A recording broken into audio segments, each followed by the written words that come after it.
Certainly, I think that reminding Capetonians of the fact that not so long ago they didn't have water to save might catch the conscience of few. But are you planning on taking this any further with restrictions or even punitive measures, as we saw during the times of the drought?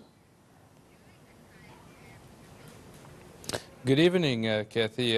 Well, the restrictions remain in place across the largest area of the Western Cape.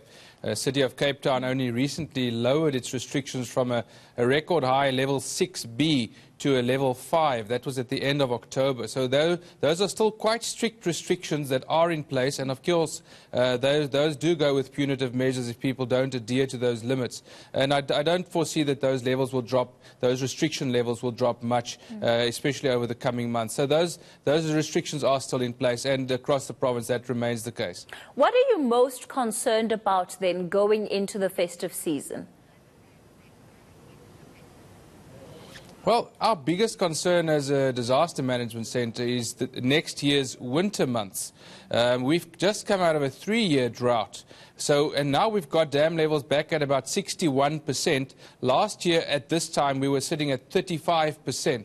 So we're concerned that if we do not get good rainfall in next year's winter months, then what is the following summer going to look like? And that is why we want to urge further conservation. We want to continue to manage the water we have as optimally as we can. And over the coming summer period, when there's not much rain expected, it's not the province's general rainfall period, levels are going to drop. And we need to ensure that they drop as minimally as possible, just to be sure that we are covered for the next summer period. So we always try to plan a year or two ahead in advance. And what about the mechanisms that have been put in place by the City of Cape Town, rather, including some of the interventions together with the national government to try and find alternative sources of water? Do you not feel that those would perhaps be in operation should you experience another drought coming the next summers?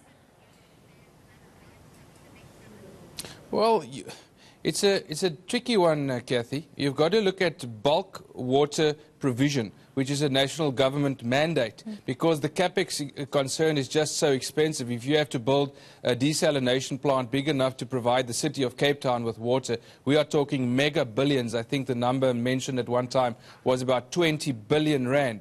That's a lot of money, and where would that money come from? That's why it is a national government responsibility. The projects the City of Cape Town put online in a very short period of time were small-scale desalination.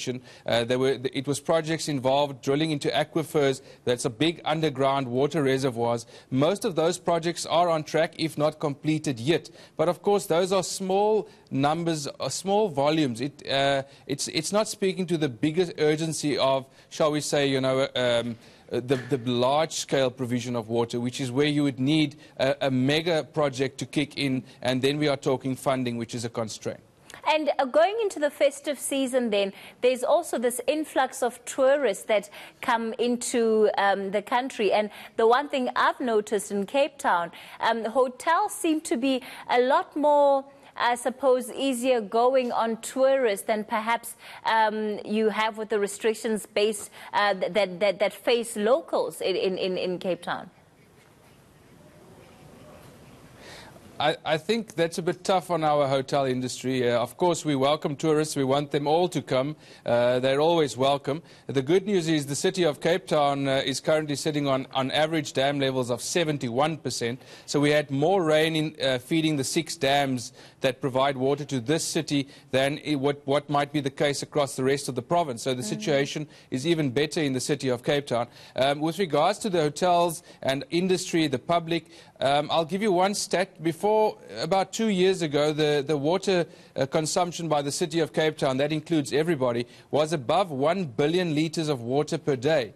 And that was managed down to about 500 million litres of water per day in less than a year, which is an incredible achievement. It's never been done across the world. It's a testimony to the efforts that have gone in by a multitude of water users, which would include the hotel industry. So I'm sure, there would be one or two stories where people would say, but this wasn't the case. But by and large, we think that there has been an incredible team effort, an incredible effort to drive the message, the awareness message, and this is why we managed to bring the city through some very, very difficult times. I'll remind you that the Theewaterskloof Dam, the biggest in the province, which is one of the main providers of water to the city, was earlier this year at less than 6% full. That is a massive, massive problem. At the moment, that dam currently at 55%. It's very reassuring. All right, let's leave it there for tonight. So certainly at the Western Cape, they're cautiously optimistic, but certainly not wanting to let its guard down where the issue of water use is concerned. James Brent Stein is the spokesperson for the Western Cape Disaster Management Centre.